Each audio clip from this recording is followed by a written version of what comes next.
Hello everyone, welcome to my channel online GS file Diwakar. तो जैसा कि हमने आपको पहले इन्फॉर्म किया था कि हम लोग रिवीजन कर रहे हैं और ये फास्ट रिवीजन का है। अब देखिए आज कितना आपका कंप्लीट हो पाता है। हालांकि हम कोशिश करेंगे कि आपका कंप्लीट कराने का, क्योंकि अभी पर्यावरण पे हम लोग चल रहे हैं। अभी आपके पास लगभग 6 यूनिट हैं, तो उसका भी जैसे अभी जियोमॉर्फोलॉजी हुआ है और क्लाइमेटोलॉजी हुआ है, ओशनोग्राफी और इन्वायरमेंट चल रहा है। अब देखिए इस इन्वायरमेंट सेक्शन से आपका फर्स्ट पेपर वाला भी क्लियर कराते चलेंगे और ज्योग्राफी वाला तो होगा ही। ठीक है, वही यहाँ पे मेंशन है। अब इसमें हम लोग पूरा जितना अधिनियम है, जितने सम्मेलन हुए, एसडीजी एमडीजी यानी sustainable development goal, millennium development goal, national action plan, ISFR report 2021, आपदा क्या होती है, उसके जो टाइप्स हैं, पिरामिड, पारिस्थितिक पिरामिड की बात करेंगे। और इसके साथ साथ इसमें हमने इकोलॉजी का भी चैप्टर कुछ इंक्लूड करा है, जो शॉर्ट नोट्स टाइप का है। उसको भी कंप्लीट फटाफट कराते हुए हम लोग आगे बढ़ेंगे। तो आपको यहाँ पे देखते हुए सारा कुछ चलना है कि आपके लिए यूजफुल क्या क्या चीज़ें हैं। ठीक है, तो चलिए यहाँ से चलते हैं फिर। ये देखिए नेट फर्स्ट पेपर, और इसको आप लोग अपने मित्रों तक जरूर शेयर किया करिए, जो भी आपके ग्रुप्स हैं जितने भी। और इसके अलावा ऐप को डाउनलोड कर लीजिएगा, यहाँ पे भी आपको ढेर सारी चीज़ें मिल जाएंगी जो फ्री में अवेलेबल है। जीएस बाय दिवाकर आपको प्ले स्टोर से मिल जाएगा। ठीक है, और दूसरा एक चैनल जो है वो आपका स्टडी पी वाई क्यू है। ध्यान रखिए क्या है उसका नाम, स्टडी पी वाई क्यू।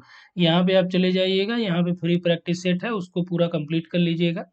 और एक इसमें आपका मैराथन क्लास 8.5 घंटे का है। ठीक है, इसमें आपका पूरा यूजीसी नेट का लगभग 600 प्रश्नों का कलेक्शन है। कहाँ पे मिलेगा वो, स्टडी पी वाई क्यू पे भी, और जीएस बाय दिवाकर जो आपका यूट्यूब चैनल है उसमें आप बैक जाके देखिएगा, वहाँ मिल जाएगा। तो चलिए यहाँ पे ज़्यादा टाइम आपका नहीं लेंगे, हम लोग आते हैं। तो सबसे पहले हम लोग बात कर लेते हैं एसडीजी पे। ये देखिए आपका यूपी पीसीएस में भी हर बार पूछा जाता है जीएस में एक क्वेश्चन, और आपका जो है यूजीसी नेट जेआरएफ में भी एक ठो रहता ही है। तो सतत विकास जो लक्ष्य है, पहले एमडीजी जो लाया गया था, मिलेनियम डेवलपमेंट गोल, उस वो आपका जो है 2015 तक उसका लक्ष्य था, ये कंप्लीट कर लिया गया। इसमें 10 गोल थे। अभी क्या है कि आपका एसडीजी यानी सस्टेनेबल डेवलपमेंट गोल है, जिसका जो टारगेट एरिया है, टारगेट ईयर है, वो 2030 है। कब से कब है ये, 2015 से लेके। तो ये आपका किसके द्वारा जारी किया गया, तो यूनाइटेड नेशन जनरल असेंबली के द्वारा। ठीक है, यूएनजीए के द्वारा जारी किया गया। और इसमें कितने लक्ष्य हैं, 17 लक्ष्य हैं, और 169 जो है इसके उपलक्ष्य रखे गए हैं। ठीक है, 17, 169 आपका मिल जाएगा, ये आप ध्यान रखिएगा। एग्जाम में आपका हूबहू ऐसे पूछे गए हैं।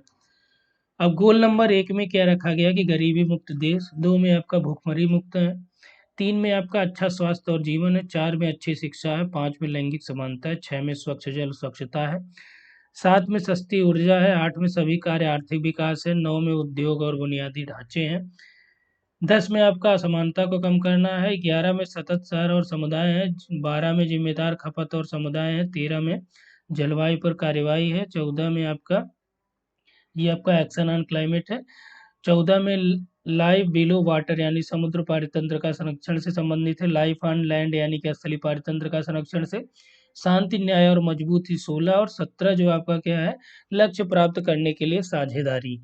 ठीक है, अब ये जरूरी नहीं कि आपको टोटल याद ही हो या रट जाए।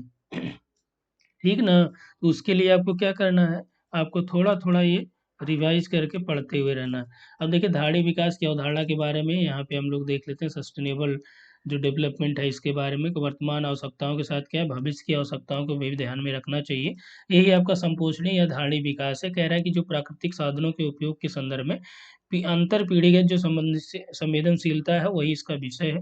धाड़ी यानी संपोषणी विकास का जो मुख्य उद्देश्य है कि पृथ्वी के संसाधनों का न्याय संगत उपयोग हो, यानी कि जो हमारी पीढ़ियां आने वाली हैं उनके लिए भी आप कुछ संसाधनों को छोड़ दीजिए कि भैया तुम भी जो है कुछ संसाधन के बारे में जान लेना। कोयला वोला हम खत्म नहीं कर रहे हैं, अभी आप पूरा यूज कर लेंगे तो जो आपके पौत्र आएंगे, भी आप मान लीजिए पोते के पोते आएंगे, तो उनके लिए यहाँ रिसोर्सेज नहीं बच पाएंगे, तो वो बेचारे क्या करेंगे, जो रिन्यूएबल रिसोर्सेज हैं इसका यूज करेंगे। लेकिन रिन्यूएबल रिसोर्सेज, नॉन रिन्यूएबल जो है ये जल्दी यूज में आ जाता है भाई।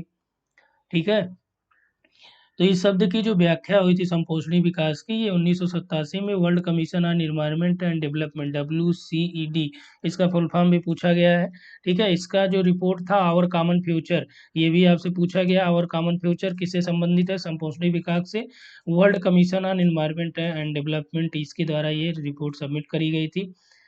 ठीक है, आवर कॉमन फ्यूचर वर्ष 1992 में जो आयोजित पृथ्वी सम्मेलन था, इसी को हम लोग ब्रुंटलैंड रिपोर्ट के नाम से भी जानते हैं। ठीक है, 1987 वाला क्या है? ब्रुंटलैंड रिपोर्ट।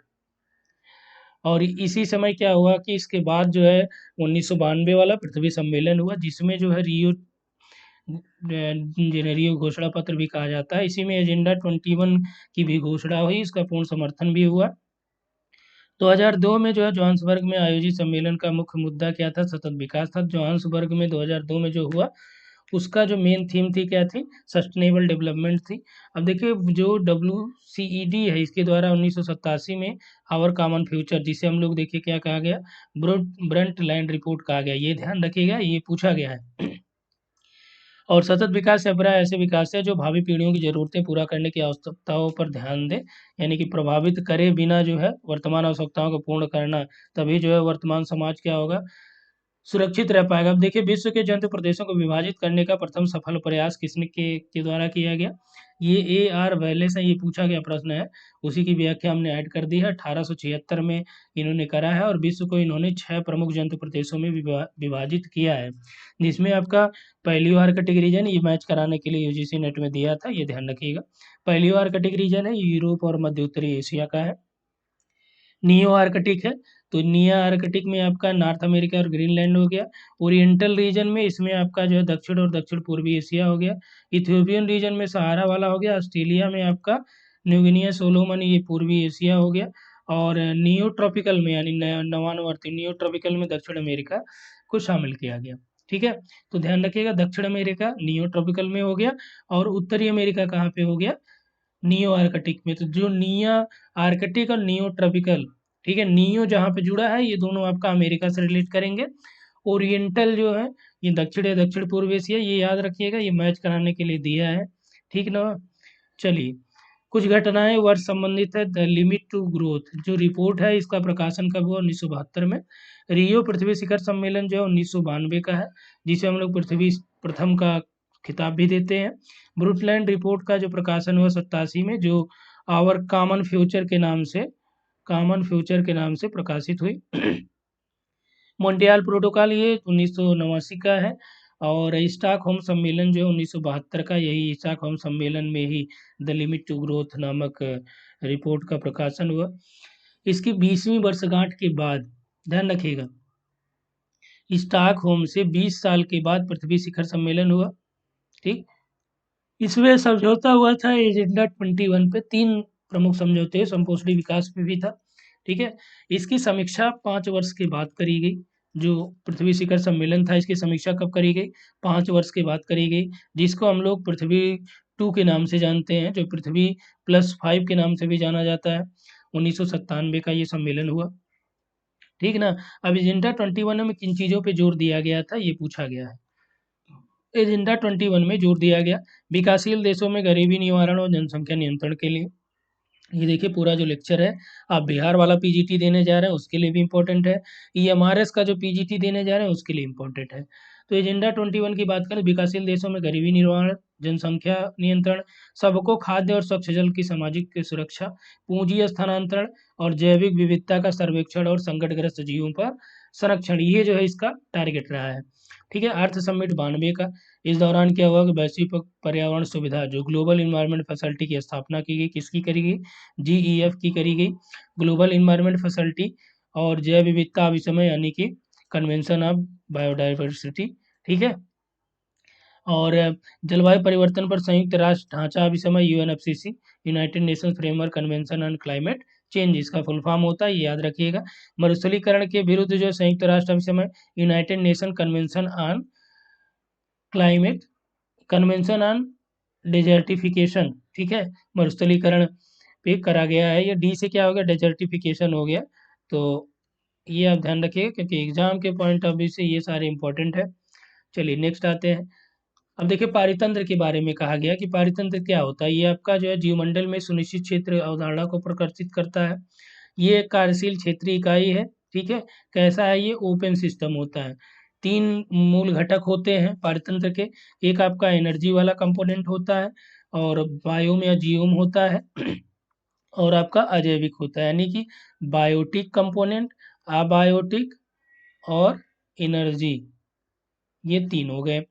अब देखिए यहाँ पे मेंशन करा गया है, यहाँ पे एनर्जी वाला अलग से नहीं रखा गया, तो इसको यहाँ पे ऐड कर लीजिए।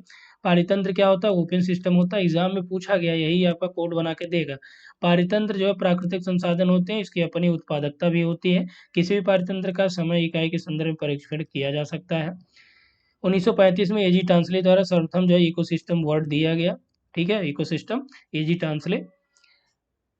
और इकोलॉजी किसने दिया? अर्नेस्ट हेकेल ने। इकोलॉजी हेकेल का है, ध्यान रखिएगा। इकोसिस्टम जो है एडी टांसले का है। पारितंत्र भौतिक तंत्रों का एक विशेष प्रकार होता है, जिसकी रचना कैसे होती? बायोटिक और अबायोटिक कंपोनेंट से होती है। यहाँ पे बायोटिक और अबायोटिक मेंशन है। ये अजैविक है, ये जैविक है। अजैविक में देखिए तीन है: भौतिक, कार्बनिक, अकार्बनिक, कार्बनिक। भौतिक में आपका जो प्रकाश हो गया, तापमान, आर्द्रता, वायुमंडलीय दाब, स्थलाकृतियाँ, वायु। ये एग्जाम में पूछा जाता है, इसलिए पढ़ा रहे हैं इसको। ठीक है, अकार्बनिक में आपका जल है, मृदा है, वायुमंडलीय गैसें हो गई, खनिज हो गया, चट्टान हो गया। तत्व में देखिए पोटेशियम है, मैग्नीशियम, कैल्शियम इत्यादि। तो ये क्या हो गए इनऑर्गेनिक में। ऑर्गेनिक में देखिए जिसमें कार्बन हो, तो कार्बोहाइड्रेट में कार्बन है, प्रोटीन में होता है, वसा में होता है, ह्यूमस और यूरिया में भी है। ठीक है, अब देखिए जैविक में आ जाइए। तो जैविक में तीन टाइप है: उत्पादक, उपभोक्ता और अपघटक। ठीक है, प्रोड्यूसर, कंज्यूमर और डिकम्पोजर। अब देखिए जो कंज्यूमर है, इसको तीन टाइप में डिवाइड किया है: प्राइमरी, सेकेंडरी और टर्शियरी। तो प्राइमरी में वो होते हैं जो उत्पादक को अपना ऑब्जर्व करते हैं, जैसे आपका मेढक वगैरह हो गए। सेकेंडरी में वो जो इनको खाते हैं, और टर्शियरी में वो जो इन दोनों को खाते हैं। ठीक है, पारितंत्र में देखिए कितने टाइप हो गए। स्थलीय है, वो पारिस्थितिकी था। स्थलीय पारितंत्र, जलीय पारितंत्र और मानवीकृत। जो स्थलीय पारितंत्र है, वन है, घास स्थल है, मरुस्थल है। ये पूछा गया प्रश्न है कि निम्न में से कौन सा जलीय पारितंत्र के एग्जाम्पल में आएंगे? तो जो फॉरेस्ट हो गए, ग्रासलैंड हो गए और आपका डेजर्ट हो गए। ठीक ना। जलीय में आपके कौन से आ जाएंगे? जलीय में दो होते हैं: एक ताजा जल वाला जिसे अलवणी कहते हैं। ठीक है, ये नॉन सैलाइन, ये सैलाइन हो जाएगा, लवणीय जल। ठीक है, तो जो स्वच्छ जल होता है, इसमें आपका तालाब, झील, झरना हो गया। और जो आपका लवणीय जल होता है, सैलाइन वाटर होता है, इसमें सैलाइन लेक हो गई, ज्वारनद हो गया, समुद्र हो गया। ठीक ना। चलिए, अब मानव के द्वारा जो पारितंत्र बनाए जाते हैं, कृषि हो गया, खेत खलियान, ठीक है, एक्वेरियम हो गया, अंतरिक्ष यान हो गया, ये मानव के द्वारा निर्मित करी गई हैं। नेक्स्ट है कि ये जैव सुरक्षा से संबंधित जो कार्टाजेना प्रोटोकॉल था, ठीक है, बायोडाइवर्सिटी से। तो कार्टाजेना प्रोटोकॉल किस पे है? बायोसेफ्टी से है। तो ये कब हुआ? भारत ने 23 जनवरी 2021 को को इसमें हस्ताक्षर किया, और भारत इसमें पर्यावरण, वन, जलवायु परिवर्तन मंत्रालय जो है इसको कार्यान्वित करता है। तो ध्यान रखिए, कार्टाजेना प्रोटोकॉल में जो इंडिया शामिल हुआ 2001 में हुआ। ठीक ना। चलिए, यहाँ पे देखिए जो आपका स्तरीकरण होता है समुद्री जो इकोसिस्टम होता है उसके बारे में। तो समुद्री इकोसिस्टम में ये देखिए ओशनिक जोन है, ये आपका नेरेटिक जोन है। तो नेरेटिक जोन में आपका मग्न तट जो है ये आपका इसमें आ जाएगा नेरेटिक जोन में। और जो आपका ओशनिक जोन होता है, ओशनिक जोन में आपका देखिए यूफोटिक जोन होता है, बेंथिल जोन हो गया। ठीक है, और अबिसल जोन, ये कौन सा हो गया? अबिसल हो गया। तो ऊपर से नीचे तक या इस तरह से क्रम पूछेगा कि मध्य तट से जैसे नीचे आएंगे तो क्या क्या चीज़ें मिलेंगी। सबसे पहले नेरेटिक जोन होता है, फिर आपका यूफोटिक जोन होगा, फिर आपका बैथिल जोन होगा, और सबसे नीचे आपका अबिसल जोन होता है। ठीक ना। आगे देखिए, यहाँ पे दिया गया है कि जो रेड, UNREDD, ये पूछा गया है, इसका full form reduction emission from deforestation and forest degradation. ये रेड क्या है कि एक अंतर संस्थागत कार्यक्रम है जो United nation framework convention on climate change के सदस्यों के देशों के तत्वाधीन चलवाया जाता है।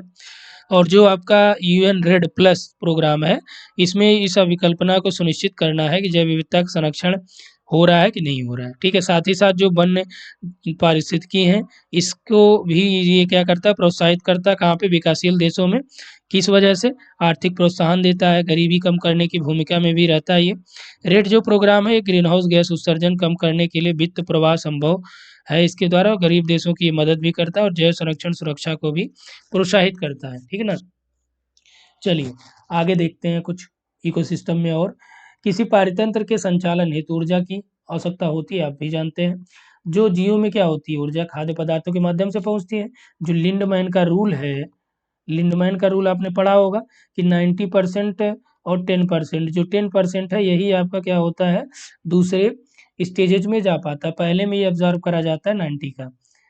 ठीक है, ऐसे पदार्थ जिनके ऑक्सीकरण के पश्चात जीवधारियों को ऊर्जा प्राप्त होती है, इन्हें हम लोग क्या बोलते हैं, खाद्य कहते हैं। अब आप कहेंगे कि भोजन क्या है भाई, भोजन की परिभाषा दो एक लाइन में। तो ऑक्सीकरण के पश्चात जो है जिसको हमें ऊर्जा प्राप्त होती है, जिससे वो हमारा भोजन है। जब एनर्जी नहीं मिलेगा तो आप क्यों खाएंगे भाई? पौधे क्या करते हैं, अपना खाद्य और निर्मित खाद्य क्या करते हैं, स्वयं निर्मित करते हैं, यानी कि ये स्वपोषी होते हैं। जबकि जंतु क्या होते हैं, पौधे पर निर्भर करते हैं, इन्हें परपोषी कहा जाता है। ठीक है, खाद्य श्रृंखला विभिन्न प्रकार की जीवधारियों का ऐसा क्रम है जिससे किसी पारितंत्र में क्या होता है, एनर्जी का फ्लो बना रहता है। ठीक है, तो जीवधारियों द्वारा ऊर्जा का यह प्रवाह क्या होता है, अनडायरेक्शनल होता है, यूनिडायरेक्शनल होता है, सॉरी यूनिडायरेक्शनल यानी एक दिशीय होता है, ध्यान रखिएगा। जो ऊर्जा का प्रवाह होता है कैसा होता है, एक दिशीय होता है, एक दिशा में होता है। ये एग्जाम के पॉइंट ऑफ व्यू से इंपॉर्टेंट है। ठीक ना? उदाहरण के तौर पे बात करें, किसी घास स्थल पारितंत्र की जो खाद्य श्रृंखला है, इसमें क्या क्रम हो सकता है, ये भी एग्जाम में पूछा गया है। तो घास हो गया, टिड्डा हो गया, मेढक और सर्प, ये आपका क्या होता है, घास सिस्टम जो आपका ग्रासलैंड इकोसिस्टम होता है उसका ये है, जिसमें घास क्या होती है, ये आपका प्रोड्यूसर हो गई, ये आपका टिड्डा जो है प्राइमरी कंज्यूमर हो गया, ये आपका मेढक जो है सेकेंडरी कंज्यूमर हो गया, सर्प जो है टर्शियरी कंज्यूमर हो गया, यानी कि तृतीयक में आ गया। यही यदि हम लोग बात करें, घास बकरी मानव व्यवहार श्रृंखला भी निर्मित होती है। ठीक है, घास क्या होगा, स्वपोषी हो गया, बकरी शाकाहारी हो गई, मनुष्य जो है सर्वाहारी हो गया। तो ये भी एक तरह से श्रृंखला है, इस तरह से भी आपसे एग्जाम में पूछ सकता है। ठीक है, जो बायोटिक कंपोनेंट की हम लोग बात करें, तो ऐसे जीवित वस्तुएं जो क्या करती हैं, पारितंत्र का निर्माण करती हैं, उन्हें हम लोग बायोटिक कंपोनेंट कहते हैं। उत्पादन उत्पादक इसमें यानी प्रोड्यूसर हो गया, कंज्यूमर हो गया और डिकम्पोजर हो गए। तो प्रोड्यूसर में आपका पेड़ पौधे शैवाल हो गए, कंज्यूमर में जानवर या मनुष्य हो गया या अन्य जीव हो गए, और डिकम्पोजर में आपके कवक और जीवाणु आ जाते हैं। ठीक ना? चलिए पिरामिड को समझ लीजिए, ये आपका वेरी वेरी इंपॉर्टेंट है। पारितंत्र के विभिन्न स्तरों के प्रति इकाई क्षेत्र में उपस्थित जीवभार के रेखीय चित्रण को निरूपित करने को हम लोग जीवभार पिरामिड कहते हैं। ठीक है, तो ये आपका एक लाइन का ये भी पूछा गया प्रश्न है कि जीवभार क्या होता है। तो प्रति इकाई क्षेत्र में उपस्थित जीवभार का जो निरूपण पिरामिड से करा जाता है। जो प्रोडक्टिविटी होती है वही आपका स्थलीय पारितंत्र में जीवभार पिरामिड क्या होता है, सीधा होता है, जबकि जलीय में क्या होता है, उल्टा होता है। जैसे तालाब में जो जीवभार पिरामिड होता है, बायोमास पिरामिड, ये क्या होता है, उल्टा होता है। ठीक है, तो यहाँ से आपका पहली लाइन यही मिल गई कि स्थलीय पारितंत्र में जो बायोमास पिरामिड होगा कैसा होगा, सीधा होगा। ठीक है, और जो जलीय में होगा ये क्या होगा, उल्टा होगा। तो यहाँ पे देखिए तालाब का जो जीवभार पिरामिड है वो क्या है, उल्टा है। कैसे? तो यहाँ पे आप देख सकते हैं, सबसे ऊपर बड़ी मछलियाँ, फिर छोटी मछलियाँ, फिर क्रस्टेशियन है, फिर प्लैंकटन है। तो ये क्रम आप ध्यान रखिएगा। ठीक ना? तो ये आपका उल्टा प्रदर्शित कर रहा है कि नहीं, प्रोडक्टिविटी की बात चल रही है यहाँ पे। ठीक ना? चलिए एक चीज़ और आपको यहाँ से आई बात, तो साथ साथ क्लियर करते हुए चलते हैं पिरामिड को ही। पिरामिड को यहाँ हमने अलग से ऐड भी कर रखा है। कहाँ गया भाई पारितंत्र पिरामिड?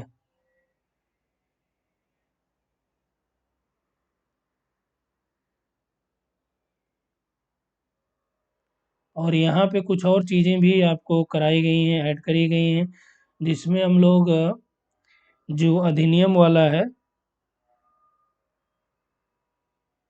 वो भी आपको यहाँ पे कराएंगे।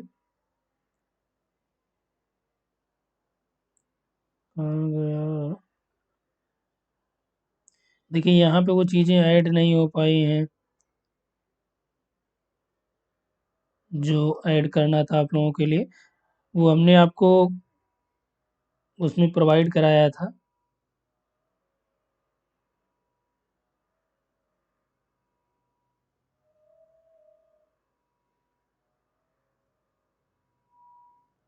जो आपका पूरा कोर्स कंप्लीट चल रहा है उसमें इसको दिया था। अभी मैं टेलीग्राम से इसको फिर से ऐड कर दे रहा हूँ इसमें।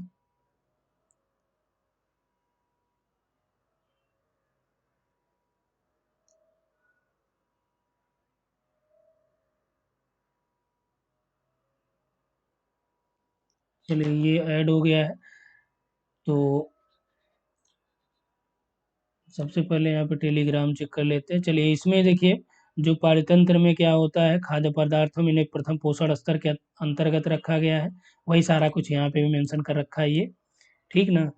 तो कह रहा है कि इन्हें प्रथम पोषण स्तर में किसको रखा गया है, पौधों को रखा गया है। और दूसरा पोषण स्तर जो है इसमें शाकाहारियों को रखा गया है, और जो इन पौधों को क्या करते हैं, अपना भोजन बनाते हैं। और तीसरे में किसको रखा गया है, शाकाहारी खाने वालों को, मांसाहारियों को, ठीक है। और ये पूरा जो है ऊर्जा प्रवाह की बात यहाँ पे कर रहा है कि यही जो क्रम होता है वही ऊर्जा प्रवाह का क्रम होता है।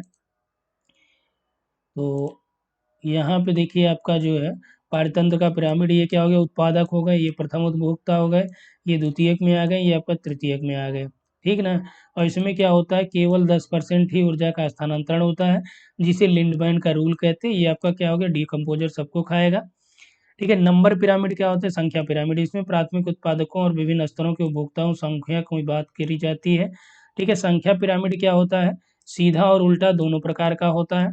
घास पारितंत्र में जो संख्या पिरामिड होता है कैसा होता है, ये सीधा होता है। ध्यान रखिएगा, जो स्थलीय पारितंत्र की बात चल रही थी, क्यों, क्योंकि पोषण स्तर सबसे निचले क्रम में घासों की बहुलता होती है।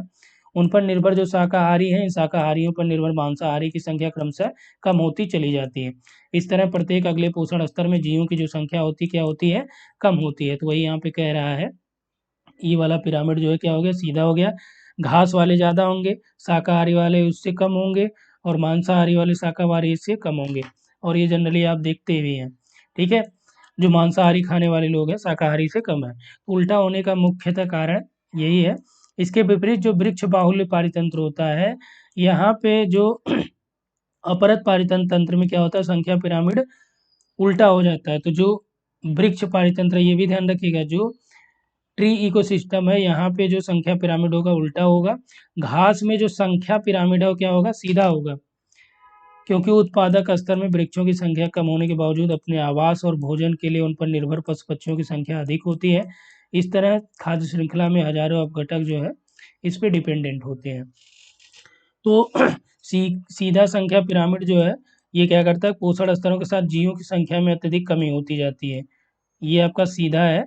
तो इसमें जैसे आप ऊपर आएंगे तो जो जीवों की संख्या है उसकी कमी होती चली जाएगी। यानी संख्या पिरामिड जो है, आधार इसका क्या होगा, चौड़ा होगा, और शीर्ष जो है नुकीला हो जाता है। घास के मैदान व तालाब में इस प्रकार के पिरामिड देखे जाते हैं, ठीक ना। उल्टा संख्या पिरामिड, तो ये क्या करता है, पोषण स्तरों में वृद्धि करता है। इस प्रकार पारिस्थितिक पिरामिड जो है वनों में पाया जाता है, जहाँ वृक्षों पर आकार बड़ा होने पर ये उन पर निर्भर करता है और जंतुओं की संख्या अधिक होती है। पिरामिड जो है शीर्ष पर नुकीला और अत्यधिक चौड़ा हो जाता है।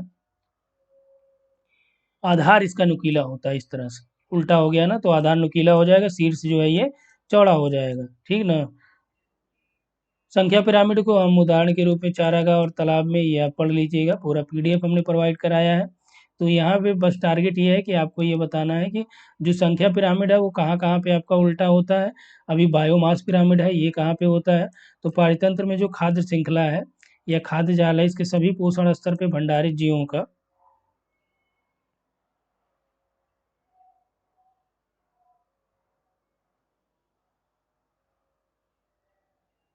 ठीक है, ये बायोमास पिरामिड इसके अंतर्गत उसके भार को यहाँ पे सम्मिलित करा जाता है। बायोमास पिरामिड हमने बता ही दिया है। सीधा बायोमास पिरामिड देख लीजिए, ये उत्पादक और शाकाहारी मांसाहारी, ठीक है। और स्थल पर पाए जाने वाले अधिकतम जो पारितंत्र है ये आपका बायोमास पिरामिड, इनका आधार जो है, यानी ये क्या होते हैं, सीधे होते हैं।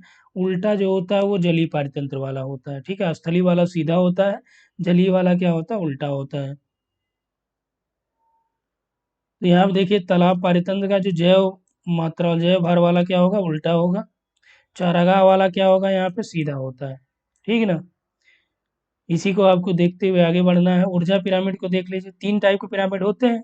एक आपका संख्या वाला हो गया, जैव भार हो गया, और अब एनर्जी वाला देख लीजिए। ऊर्जा पिरामिड जो है सबसे उत्कृष्ट प्रदर्शन इसमें होता है बायोमास का, इसमें विकृत नहीं किया जा सकता है। तो ये ऊर्जा पिरामिड पूरा दिया गया है, प्राइमरी, उपभोक्ता वाला, द्वितीयक, तृतीयक, ठीक है। ये भी क्या होता है ऊर्जा पिरामिड, ये आपका सीधा ही होता है, ठीक। चाहे आपका स्थलीय की बात करें, जलीय की, हर जगह जो है ऊर्जा पिरामिड क्या होगा, सीधा होगा। यहाँ पे लिखा भी कि ऐसा पिरामिड जो हमेशा सीधा ही रहता है। तो जब हमेशा सीधा रहेगा तो आपको कुछ अलग से जानने की जरूरत नहीं। जैव आवर्धन क्या है कि जब प्रदूषक वसा में घुलनशील और जैविक रूप में सक्रिय हो तो क्या होगा, जो प्रदूषक है उसकी माप में वृद्धि होगी। यही आपका जैव आवर्धन होता है, ठीक। और जो 10% का ला है, ये आपका लिंडमैन का रूल हो गया।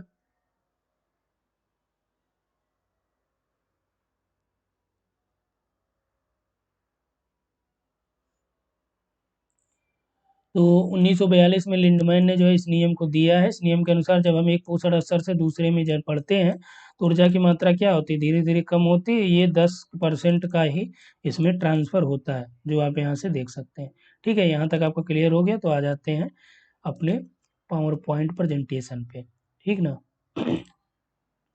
वो स्पीड में इसलिए चला, वहाँ पे जो इम्पोर्टेंट था वही चीज़ें हम लोगों ने बात कर ली, तो आगे एक्स्ट्रा कोई वहाँ पे ज़रूरत ही नहीं बची थी।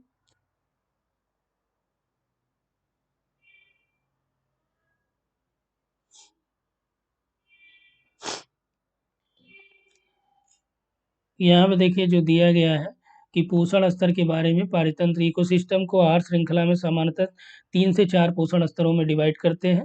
जो आपका पोषण स्तर में क्या होता है, आधार पोषण स्तर, ये स्वपोषी जीव हो। दूसरे पोषण स्तर में जो आपकी प्राइमरी कंज्यूमर आते हैं, ध्यान रखिए पोषण स्तर 1 में प्रोड्यूसर हो गए, ठीक। 2 में फर्स्ट वाले कंज्यूमर आते हैं, ठीक। पोषण स्तर 2 में फर्स्ट वाले कंज्यूमर आएंगे और 3 में जो है सेकेंड वाले कंज्यूमर आएंगे और पोषण स्तर 4 में थर्ड वाले कंज्यूमर आएंगे, उपभोक्ता, जिसे हम लोग सर्वाहारी कहते हैं, ठीक ना।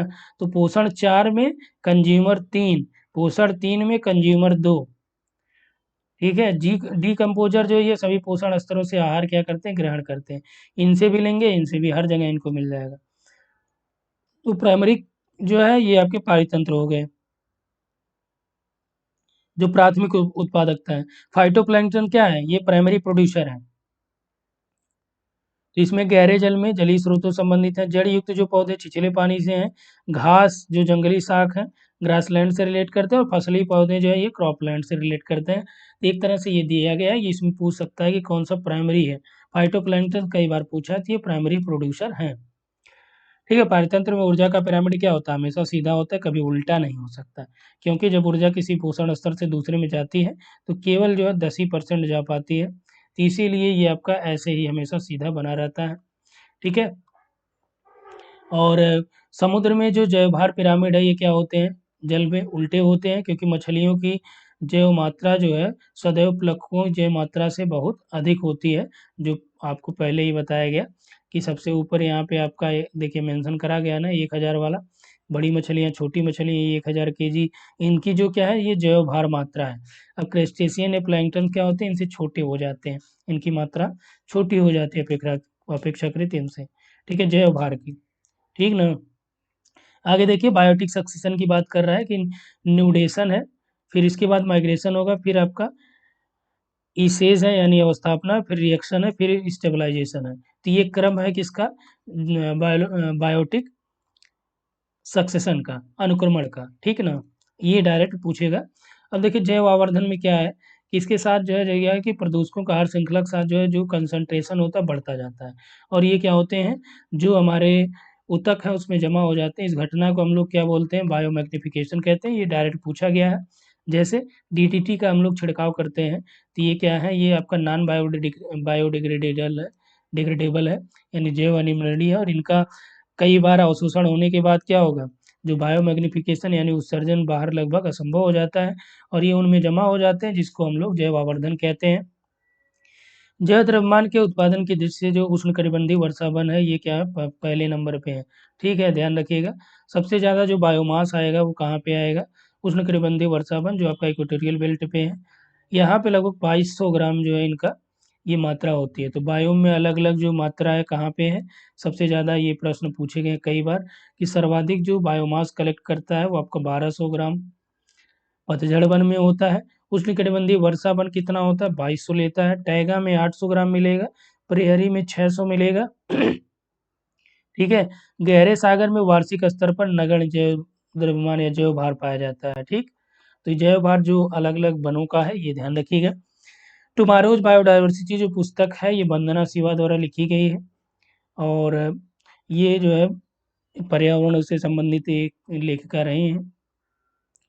संयुक्त राष्ट्र संघ द्वारा 22 मई को जैव विविधता दिवस भी मनाया जाता है और मानव अधिकार दिवस जो है ह्यूमन राइट्स डे ये आपका 10 दिसंबर को है। ठीक है। 29 दिसंबर को जो है अन्य कई देश भी 29 दिसंबर को मनाते हैं और 29 दिसंबर 1993 को चूंकि जैव विविधता का विषय प्रभावी हुआ था इसीलिए इसको इस नाम से जानते हैं। ठीक है। ग्रीन हाउस गैसों के बारे में जान लीजिए। ये वायुमंडल में उपस्थित हुई गैसें होती हैं जो क्या करती हैं, तापी जो इंफ्रारेड है और रक्त है इसके रेंज को अंतर्गत जो विकिरण है उनको अवशोषित कर लेती हैं। ठीक है। ग्रीन हाउस गैस जो है जिसमें जलवाष्प नंबर 1 पे है carbon dioxide, methane, nitrous oxide और क्लोरोफ्लोरोकार्बन। ठीक है, ये प्रमुख रूप से है। आर्गन जो है ये ग्रीन हाउस गैस नहीं है, वैश्विक उत्सर्जन के लिए उत्तरदायी भी नहीं है, ध्यान रखिएगा ये आर्गन के बारे में। ठीक है। कार्बन टेट्राफ्लोराइड और नाइट्रस ऑक्साइड भी ग्रीन हाउस गैसें हैं। ठीक है, ये ध्यान रखिए कार्बन टेट्रा और नाइट्रस ऑक्साइड, ये नाइट्रस यहाँ पे है, परंतु इनका योगदान जो है अन्य गैसों की अपेक्षा बहुत ही कम है। तो जो ग्रीन हाउस गैसें हैं जो ग्लोबल वार्मिंग के लिए भी उतना ही महत्व रखती हैं, तो जिसमें आपका जलवाष्प पे लगभग 60% इसका प्रोडक्शन होता है। कार्बन डाइऑक्साइड 26 सबसे ज़्यादा जो ग्रीन हाउस के लिए जिम्मेदार है ये जलवाष्प है। ठीक है, कार्बन डाइऑक्साइड 26 है और सबसे ज़्यादा जो वैश्विक तापन में है ये कार्बन डाइऑक्साइड है। मीथेन 4 से लेकर 9% और ओजोन जो है आपका 3 से 7 है, नाइट्रस ऑक्साइड 1 से 5 है और CFC जो है ये 1 से 4 है। तो बेसिकली यहाँ पे 6 गैसों के बारे में मेंशन करा गया है। ठीक है। जलवायु परिवर्तन पर जो IPCC है, inter governmental panel on climate change है, इसके द्वारा बेसिकली 6 गैसों को यहाँ पर डिफाइन करा गया है। तो ध्यान रखिएगा 6 गैसें कौन सी हैं। ठीक है, 6 गैसों को ये आपका CFC, इसमें आपका CH4 मीथेन हो गया, CFC हो गया जो ग्रीन हाउस गैस है, N2 हो गया नाइट्रस ऑक्साइड, सल्फर डाइऑक्साइड ये आपका नहीं है। ठीक ना, सल्फर डाइऑक्साइड ये इसमें शामिल नहीं है। CO2 है। ठीक है, जलवाष्प है और ओजोन भी है O3। तो ये 6 गैसें हो गई। तो कह रहा है कि जो SO2 है ये नहीं है, ये किसके लिए जिम्मेदार है, ये आपका जो एसिड रेन है उसके लिए जो जिम्मेदार गैस है वो SO2 है। ठीक है। ग्रीन हाउस प्रत्यक्ष रूप से शामिल जो गैस है CO2 है, कार्बन ये CH4 है, नाइट्रस ऑक्साइड है, CFC है, SF6 भी है। ठीक है, SF6 और NF3 ये भी है जो आपके, और यहाँ पे देखिए दिया है जबकि अप्रत्यक्ष रूप से शामिल गैसों में नाइट्रस ऑक्साइड है, कार्बन मोनोऑक्साइड है और non methane volatile organic compounds हैं VOC हैं। सल्फर डाइऑक्साइड ये आपका अप्रत्यक्ष रूप से है लेकिन डायरेक्ट नहीं है, तो वैसे NF6 और SF6 भी इसमें शामिल हैं, तो ये ध्यान रखिएगा। नेक्स्ट है पृथ्वी पर पहुंचने वाले सौर विकिरण की मात्रा में परिवर्तन के लिए सूर्य के संदर्भ में पृथ्वी की स्थिति में बदलाव भी उत्तरदायी होते हैं। क्यों? क्योंकि यह परिवर्तन जलवायु परिवर्तन के खगोलीय सिद्धांत के अनुसार होता है। वैज्ञानिक इस सिद्धांत को मिलांकोविच, खगोलीय सिद्धांत कौन सा जलवायु परिवर्तन का, मिलांकोविच, ये पूछा गया है। ठीक है, मिलांकोविच, ये मिलुटिन मिलांकोविच सर्बिया के खगोलविद हैं, इनके द्वारा दिया गया था और जो कि पृथ्वी की लंबी अवधि की कक्षीय स्थिति के बारे में ये संबंधित है। इन्हीं सिद्धांतों के जलवायु परिवर्तन के खगोलीय सिद्धांतों को मान्यता भी दी गई। पृथ्वी कक्षा की उत्केंद्रता जो E है ये पृथ्वी घूर्णन की तिर्यकता और विषुवायन इस सिद्धांत के अंग है। वहीं दूसरी ओर यदि बात करें तो सौर विकिरण ऊर्जा इस सिद्धांत से संबंधित नहीं है। जलवायु परिवर्तन पर जो अंतर सरकारी पैनल है IPCC, ठीक है, inter governmental panel on climate change है, ये आपका यूएनओ के तत्वाधान में गठित ये आपका ये आपका एक तरह से NGO नॉन गवर्नमेंट ऑर्गेनाइजेशन है। ठीक है, इसके अनुसार जो ग्रीन हाउस गैसें हैं वे पृथ्वी या वातावरण से बादलों द्वारा उत्सर्जित ऊष्मीय और रक्त किरणों को अवशोषित और उत्सर्जित करते हैं। इसमें जो गैसें IPCC के द्वारा निर्धारित करी गई हैं इसमें CO2 है, H2 यानी जलवाष्प है, N2 नाइट्रस ऑक्साइड है, CH4 मीथेन है और O3 है। ये जो नॉर्मली पृथ्वी वायुमंडल में रहती हैं। यदि वर्तमान आंकड़ों पर जोर दें तो कार्बन डाइऑक्साइड के उत्सर्जन में सर्वाधिक योगदान करने वाला देश चीन है। ठीक है, विश्व का कुल का 29%, USA आपका 14% दूसरे पे है। भारत आपका जो है ये तीसरे नंबर पे है CO2 के प्रोडक्शन में, जो 5% के साथ 7% के साथ है। रसिया 5 के साथ चौथे पे है और जापान जो है 3 नंबर के साथ जो है 5वें पे है। तो चीन विश्व का सबसे बड़ा ग्लोबल कार्बन उत्सर्जक देश भी है। भूटान को विश्व का शीर्ष कार्बन नेगेटिव माना गया है। ठीक है, जो कार्बन व्यापार होता है, तो जो जहाँ पे कार्बन कम प्रोडक्शन होता है, पॉजिटिव वाले होते हैं, ठीक है, यानी नेगेटिव वाले होते हैं, उनसे क्या करा जाता है, इनको अपना क्रेडिट खरीदा जाता है। ठीक है, कार्बन क्रेडिट। तो एशिया पैसिफिक संघ यानी एपेक की जनसंख्या विश्व की कुल जनसंख्या का 41% है। ये विश्व के कुल ऊर्जा का 48% उपयोग करते हैं। एपेक जो देश हैं, ये विश्व के कुल जो ग्रीन हाउस गैस है इनका 48% से अधिक का उत्सर्जन करते हैं। अपेक देश जो है क्योटो प्रोटोकॉल का भी समर्थन करते हैं, परंतु कुछ देश इसका अनुमोदन नहीं करते हैं। अभी देखिए अमेरिका भी इससे हट रहा है। चलिए, ये पूरा मोस्ट इम्पोर्टेंट है। इससे आपका पूरा जो सम्मेलन हुआ है सारा कुछ क्लियर हो जाएगा। वर्ष 1972 में आपका स्टॉकहोम सम्मेलन होता है, जो आपका लिमिट टू ग्रोथ नामक यहाँ पे रिपोर्ट प्रस्तुत करी जाती है। 89 में पहली वैश्विक जलवायु बैठक होती है और 88 में क्या होता है, जलवायु परिवर्तन पर IPCC का गठन होता है। IPCC की जो पहली रिपोर्ट है ये आपका 1991 में, ठीक है, ये आपका INC प्रस्तुत करी जाती है पहली बैठक में। इसके बाद क्या होता है कि पृथ्वी सम्मेलन आता है 1992 का रियो डी जेनेरियो में। ठीक है, और इसमें INC द्वारा तथा UNFCCC जो है इसमें अंगीकृत करी जाती हैं। इसके अलावा एजेंडा 21 भी आपका इसी समय आता है। ठीक, 1995 में पहली कॉन्फ्रेंस होती है जिसे COP1 के नाम से जाना जाता है। कॉन्फ्रेंस ऑफ पार्टी, COP का फुल फॉर्म क्या है, कॉन्फ्रेंस ऑफ पार्टीज। ठीक है, तो पहला जो हुआ बर्लिन में हुआ और इसी समय 1997 में क्योटो प्रोटोकॉल को भी अंगीकृत करा लिया गया था।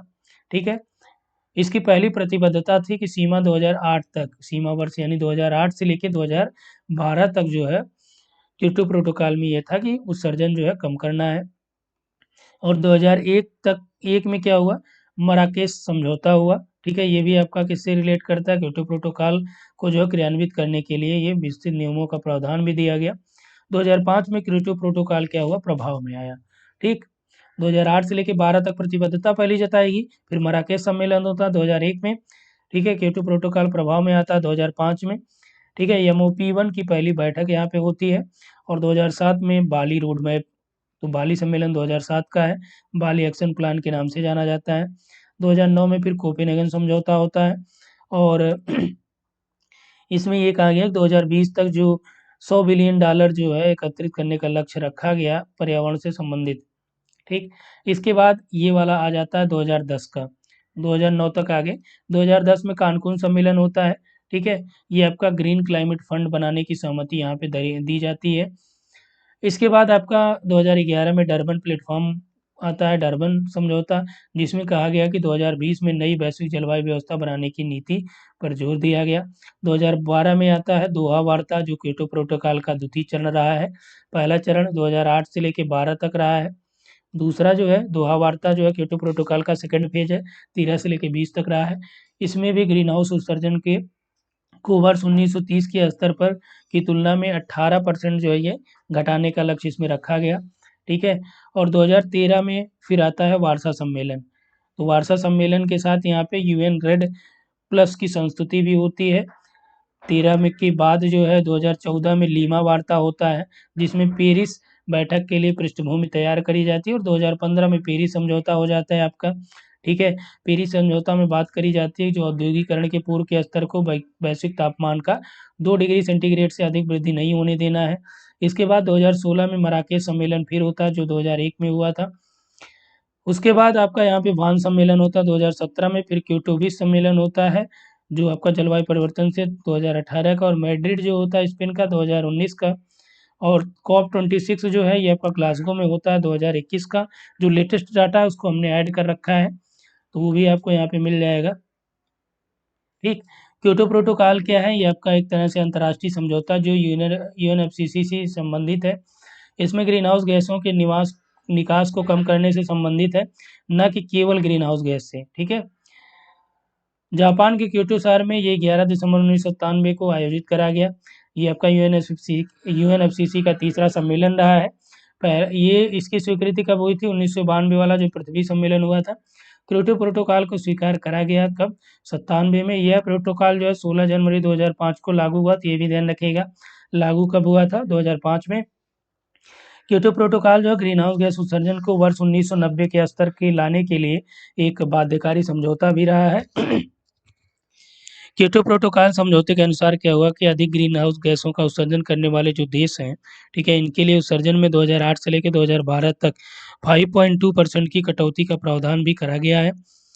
कार्टाजेना प्रोटोकॉल जो है ये आपका कन्वेंशन ऑन क्लाइमेट, ये बायोडाइवर्सिटी का पूरक प्रोटोकॉल है, जैव विविधता समय से संबंधित। जो क्या कहा गया कि जैव प्रौद्योगिकी द्वारा उत्पन्न जो जीवित संशोधित जीव हैं, इनके द्वारा संभावित जो खतरे हैं, उनसे जैव विविधता की रक्षा करने के लिए प्रतिबद्ध है। 29 जनवरी 2000 को इसको अंगीकृत करा गया और 2003 से ये प्रभावित हुआ। नगोया प्रोटोकॉल जो है 12 अक्टूबर 2014 से प्रभाव में आया। ये भी आपका सीबीडी का पूरक समझौता यानी कन्वेंशन ऑन बायोलॉजिकल डाइवर्सिटी का। ठीक है, ये आनुवांशिक संसाधनों को प्राप्त करने और उनसे मिले लाभों का समुचित और निष्पक्ष बंटवारे से संबंधित है। कौन? Nagoya protocol. और ये कब प्रभाव में आया? 12 अक्टूबर 2014 को। ठीक है। नेक्स्ट है यहाँ पे देखिए, जो आपसे पूछा जाता है कि नेशनल एक्शन प्लान, जो भारतीय राष्ट्रीय कार्य योजना है, वो क्या है? इसका शुभारंभ 2008 में जब मनमोहन सरकार थी उस समय करा गया। ठीक है, इसमें 8 मिशनों को मंजूरी दी गई, जिसमें आपका कौन कौन से है? ये नेशनल सौर मिशन है। इसमें पूछा जाता है कौन सा शामिल नहीं है। ठीक है, तो यहाँ पे ध्यान रखिएगा, जो ऑप्शन बनाएगा ये कौन सा शामिल है, तो ये आप पढ़े रहेंगे तो ये कर ले जाएंगे। तो नेशनल सोलर, सौर ऊर्जा भी है, और राष्ट्रीय संवर्धित ऊर्जा बचत मिशन है। वैश्विक सतत पर्यावास यानी national mission on sustainable habitat है। नेशनल वाटर यानी जल भी इससे संबंधित है, सौर ऊर्जा है। हिमालयी परिरक्षण प्रणाली है, और ग्रीन इंडिया है, हरित भारत मिशन है, सतत कृषि है। जलवायु परिवर्तन की कार्यनीति भी है, यानी जलवायु परिवर्तन आ जाए वो भी संबंधित है। जल मिशन है, सौर मिशन है, सतत विकास भी है। ठीक है, ग्रीन मिशन भी है, ग्रीन इंडिया का भी है। सतत में देखिए 2 तरह से आपको दिया है। एक आपका सतत जो आपका हैबिटाट है, एक आपका जो है सतत एग्रीकल्चर जो है। ठीक है, ये भी दोनों आपके इसमें शामिल हैं, तो टोटल 8 है, जो यहाँ से आप क्लियर कर लेंगे। ठीक, तो पीपीटी तो यहाँ तक हो गया। अभी हम लोग आ जाते हैं आपके जो आपदा प्रबंधन वाले, ये सारे कुछ पीडीएफ हमने ऐड करे हैं, इसके बारे में देख लीजिए। आईएसएफआर रिपोर्ट है, और अभी यहाँ पे हमको देखना है, ये देखिए यहाँ पे आपका है, देखते हैं ये ओपन होता है कि नहीं, क्योंकि ये आपका जो आया है, यहाँ पे देखिए ढेर सारे ऐड कर रखा है हमने पहले से भी। ओपन हो जा भाई, चलिए हो गया। तो फिर इसी को डिस्कस कर लेते हैं, या फिर पहले आईएसएफआर रिपोर्ट देख लेते हैं? पहले रिपोर्ट देख लेते हैं। रिपोर्ट से पहले कुछ प्राकृतिक आपदाओं के बारे में, जो आपके एग्जाम के पॉइंट ऑफ व्यू से इम्पोर्टेंट है। प्राकृतिक आपदा क्या है, इसके प्रकार देख लीजिए। यहाँ पे देखिए भूकंप और ज्वालामुखी, बाढ़ हो गया, सूखा, चक्रवात, ये प्राकृतिक आपदाओं में। आपदाओं का वर्गीकरण जो है, वायुमंडलीय आपदा कौन सी है? बर्फानी तूफान, तड़ी झंझा, टॉर्नेडो, चक्रवात, पाला। ठीक है, लू हो गया, शीतलहर हो गई, ये सभी क्या है? आपकी वायुमंडलीय आपदा में आ गए। भौमिकी जो आपदा है, इसमें आपका भूकंप हो गया, ज्वालामुखी, भूस्खलन, मृदा अपरदन, ये आपका किस में आ गए? भौमिकी में आ गए। जलीय आपदा में बाढ़, सुनामी आ गए। जैविक में bird flu, dengue, viral fever, ठीक है, टिड्डियों का हमला, ये सभी जैविक में आ गए। यही आपसे पूछा गया है। ठीक है, कौन सी भौमिकी आपदा है? ये आपका फर्स्ट पेपर के लिए इम्पोर्टेंट है। ठीक ना, जो फर्स्ट पेपर की मैं बात कर रहा था उसके लिए भी इम्पोर्टेंट है। चलिए, आइए सफार रिपोर्ट की हम लोग बात कर रहे थे, इसके बारे में देख लेते हैं ये क्या चीज़ है। आइए सफार रिपोर्ट देखिए, ये आपका कब हुआ? जो अभी लेटेस्ट वाला चल रहा है, देखिए 2 साल पे जारी होता है। तो अभी आपके पास 2021 का है, अभी 23 का आना बाकी है। तो ये आपका 13 जनवरी 2023 को पर्यावरण वन जलवायु परिवर्तन मंत्री जो हैं भूपेंद्र यादव, इनके द्वारा ये तैयार कराया गया। ठीक है, और ये 17वां संस्करण रहा है, 17वां। और यहाँ पे दिया गया कि वनों में वनावरण और वृक्षावरण, मैंग्रोव क्षेत्रों में वनों में कार्बन स्टॉक, वनों में आगजनी, ठीक है, बाघ आरक्षित क्षेत्र, वनाच्छादन का एसआर डेटा, इन सभी के लिए को कलेक्शन करके इसकी रिपोर्ट तैयार करी गई। और कैसे करी गई कि मैपिंग जो है ये रिसोर्स सेट 2 के द्वारा जो डाटा कलेक्शन करा गया अक्टूबर से लेकर दिसंबर 2019 के दौरान। ठीक, और इसमें दिया है कि 140 पहाड़ी जिलों में वनावरण जो है ये 902 वर्ग किलोमीटर की कमी दर्ज करी गई, ये ध्यान रखिएगा। देश के जनजातीय जिलों में कुल वनावरण जो है ये लगभग 4,22,000 समथिंग जो है 4,22,296 वर्ग किलोमीटर दर्ज किया गया, जो इन जिलों के भौगोलिक क्षेत्रों में लगभग 37.53% रहा है। उत्तर पूर्वी क्षेत्रों की बात करें तो यहाँ पे कुल वनावरण जो है 1,69,521 वर्ग किलोमीटर दर्ज किया गया, जो कि इसके कुल भौगोलिक क्षेत्र का 64% रहा है, यानी लगभग 65 कर सकते हैं। ठीक है, इस क्षेत्र में क्या हुआ, वनावरण 1,020 वर्ग किलोमीटर की कमी दर्ज करी गई। और 2021 के अनुसार देश में जो मैंग्रोव कवर है 4,992 वर्ग किलोमीटर, जो कुल देश का भौगोलिक क्षेत्र का 0.15% है। ठीक है, अब दूसरे वाले पेज पे आ जाइए। यहाँ पे दिया ICFR 2021 के तहत 2 नए अध्याय जोड़े गए, SR डेटा। ठीक है, ये ध्यान दीजिएगा, SAR डेटा दो क्या है कि जमीन के ऊपर बायोमास के अनुमान और भारतीय जंगलों में जलवायु परिवर्तन के संवेदनशील स्थानों के बारे में जानकारी को भी शामिल किया गया। दो चीज़ें, ये एग्जाम के पॉइंट ऑफ व्यू से इम्पोर्टेंट है कि इन दो चीज़ों को 2021 में नए में शामिल करा गया। तो भारत में जो वनावरण है, गैर वन कितने हैं, 76.87, झाड़ियाँ हैं 1.842, और अति सघन 3.4 है, मध्यम सघन 9.33 है, खुले वाले वन 9.34 है। ठीक है, 2021 के जो प्रमुख तथ्य हैं क्या है कि कुल वनावरण कितना है, इतना वर्ग किलोमीटर है। भौगोलिक क्षेत्र का जो वनावरण है यानी फॉरेस्ट कवर 21 है, ये 21.71 है।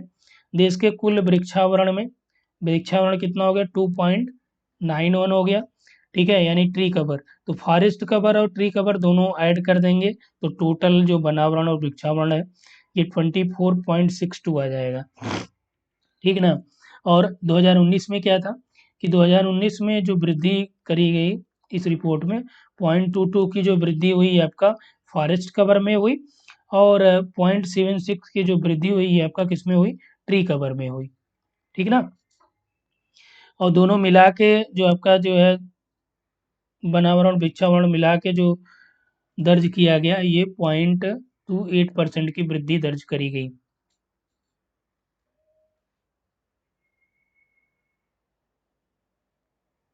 ये आपका 76 नहीं 06 होना चाहिए, तभी ये ऐड करने पे आएगा ना। ठीक है, ये आपका 06% है, ये तभी ऐड करने 0.28 आएगा। और ये वाला देखिए वृक्षावरण वनावरण ये दोनों, तो यहाँ पे वनावरण जो है शीर्ष वृद्धि वाले जो राज्य हो गए, आंध्र प्रदेश सबसे ज़्यादा करा है, तेलंगाना है, उड़ीसा है, कर्नाटक और झारखंड है। ठीक है, पहाड़ी जिलों की बात करें तो यहाँ पे देश के पहाड़ी जिलों में जो भौगोलिक क्षेत्र है उसमें टोटल 40.1% है, जिसमें पहले ऊपर ही हमने मेंशन कर दिया आपसे कि 140 पहाड़ी जिलों में जो कमी दर्ज करी गई है 0.32 की। ठीक, आगे देखिए यहाँ पे कि ISFR 2019 की तुलना में 21 में जो है मैंग्रोव कवर में 17 वर्ग किलोमीटर की वृद्धि दर्ज करी गई है। मैंग्रोव क्षेत्रों के संदर्भ में जो शीर्ष दर्ज करने वाले वृद्धि वाले राज्य हैं, तो उड़ीसा में सबसे ज़्यादा वृद्धि हुई, महाराष्ट्र में, कर्नाटक में। ठीक है, तो मैंग्रोव में सर्वाधिक वृद्धि वाले 3 राज्य जो हैं, उड़ीसा में 8 किलोमीटर की हुई है, महाराष्ट्र में 4 और कर्नाटक में 3। ठीक है, क्षेत्रफल के दृष्टि से जो मैंग्रोव कवर में शीर्ष वाले राज्य हैं, तो सबसे ज़्यादा पश्चिम बंगाल में है, वेस्ट बंगाल में, फिर आपका गुजरात में है, जीजे, फिर आपका अंडमान निकोबार में है, और आंध्र प्रदेश है, फिर महाराष्ट्र है। ठीक है, नेक्स्ट आ जाइए। यहाँ पे दिया है कि मैंग्रोव से आच्छादित 5 राज्य है, पश्चिम बंगाल, गुजरात, और आपका जो है अंडमान निकोबार, आंध्रा और महाराष्ट्र है। भारत में 2021 में वनावरण और वृक्षावरण की बात कर लें तो अधिक सघन वना 3% है, और शुरुआत में बता दिया हमने। कुल वनावरण जो है 21 है, वृक्षावरण 2.9 है। इस तरह से टोटल मिला के आपका कितना हो जाएगा, 24.62 हो जाएगा। ठीक है, तो ये आप ध्यान रखिएगा। आगे देख लीजिए, मैंग्रोव का आच्छादन इतना है ये, और क्षेत्रफल की दृष्टि से सबसे बड़ा जो वन क्षेत्र है वो आपका एमपी में है, इसके बाद अरुणाचल है, फिर छत्तीसगढ़ है, उड़ीसा और महाराष्ट्र है।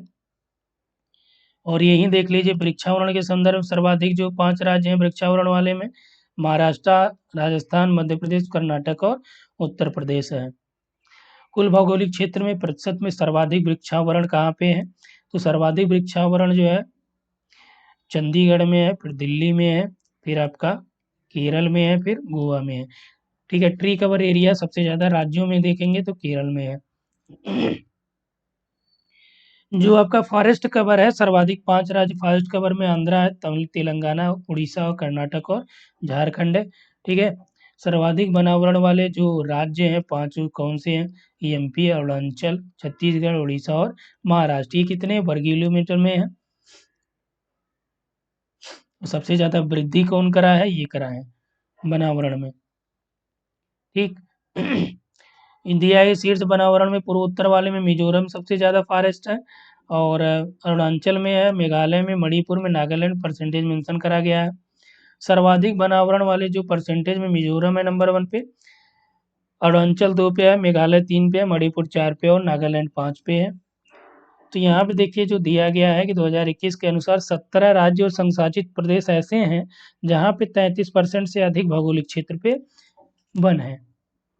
इनमें से 5 राज्य जो हैं लक्षद्वीप, मिजोरम, अंडमान निकोबार, अरुणाचल और मेघालय हैं, जहाँ पे 75% से अधिक वन क्षेत्र हैं, जबकि शेष 12 में 33 से लेकर 75 के आसपास टोटल यहाँ पे वन क्षेत्र हैं। ठीक ना।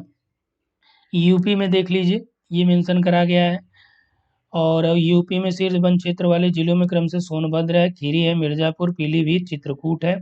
सर्वाधिक वनावरण वाले ये हो गए। इसको आप लोग देख लीजिएगा, ये टोटल आपका रिपोर्ट हो गई जो इम्पोर्टेंट चीज़ें थी। चलिए, ये आ जाता है आपका बहुत ही इम्पोर्टेंट और बहुत ही लेटेस्ट डाटा इसमें हमने कलेक्ट कर रखा है। अब सोचिए कि 30 नवंबर से 12 दिसंबर तक है, तो ये आपको लग रहा है कि पुराना डाटा है।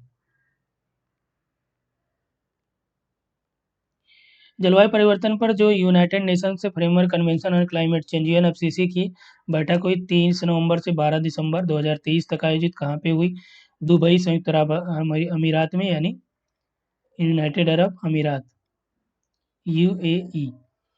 ये 28वां जलवायु सम्मेलन था जो यूएई में आयोजित हुआ। प्रश्न पूछ देगा कहाँ हुआ, 30 नवंबर से 12 दिसंबर 2023 यूएई में हुआ। कौन सा था, कोप 28 था। तो इसकी सलाहकार समिति के रूप में भारत के मुकेश अंबानी और सुनीता नारायण को शामिल किया गया। 28वें जलवायु परिवर्तन सम्मेलन के अध्यक्ष थे सुल्तान अल जबीर थे। मोदी जी 1 दिसंबर 2023 को ट्रांसफार्मिंग क्लाइमेट चेंज पर सीओपी प्रेसिडेंट सत्र में भाग लिया, जो यूएई में यही हुई थी। ठीक है, और कॉप 28 में क्या हुआ कि इसमें ग्लोबल ग्रीन क्रेडिट पहल की मेजबानी करी गई।